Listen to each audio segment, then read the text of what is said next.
ഇത് exam season ആണ്. കുട്ടികളിൽ പരീക്ഷ പേടി ഉണ്ടായിരിക്കാം. എന്തൊക്കെയാണ് ഈ പരീക്ഷ പേടിയുടെ റീസൺസ്?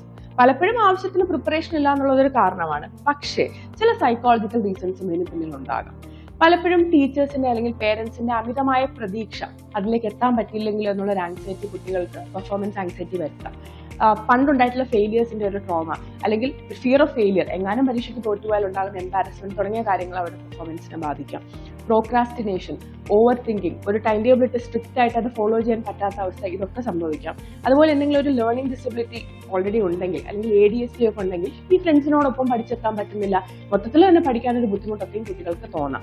ഫിസിയോളജിക്കൽ റീസൺസ് വരാം. അതായത് ന്യൂട്രീഷ്യസ് ഫുഡിന്റെ കുറവ്, സ്ക്രീൻ ടൈം കൂടുന്നു, ഉറക്കം കൂടുന്നു, കുറയുന്നു തുടങ്ങിയ കാര്യങ്ങളും കുട്ടികളുടെ അറ്റൻഷൻ കോൺസെൻട്രേഷനെ ബാധിക്കാം.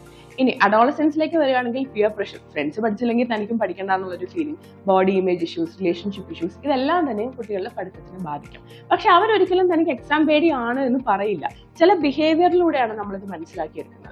ഫോർ എക്സാമ്പിൾ, പരീക്ഷ കാലത്തോടനുബന്ധിച്ച് ഉറക്കം അല്ലെങ്കിൽ ഭക്ഷണത്തിൽ ഉണ്ടാകുന്ന ഏറ്റക്കുറച്ചിലുകൾ, വാശി പിടിച്ചിട്ടുള്ള കരച്ചിൽ, വിഷമം, അമിതമായ വാശി, ഇതൊക്കെ നമുക്ക് പരീക്ഷ പേടിയുമായിട്ട് അസോസിയേറ്റ് ചെയ്യാവുന്ന സിംറ്റംസ് ആണ്. അപ്പൊ നിങ്ങളുടെ കുട്ടിക്ക് പരീക്ഷ കാലത്ത് ഇങ്ങനെ ഏതെങ്കിലും സിംറ്റംസ് കാണുകയാണെന്നുണ്ടെങ്കിൽ ഹാപ്പിനെസ് കെയറിനെ സമീപിക്കുക.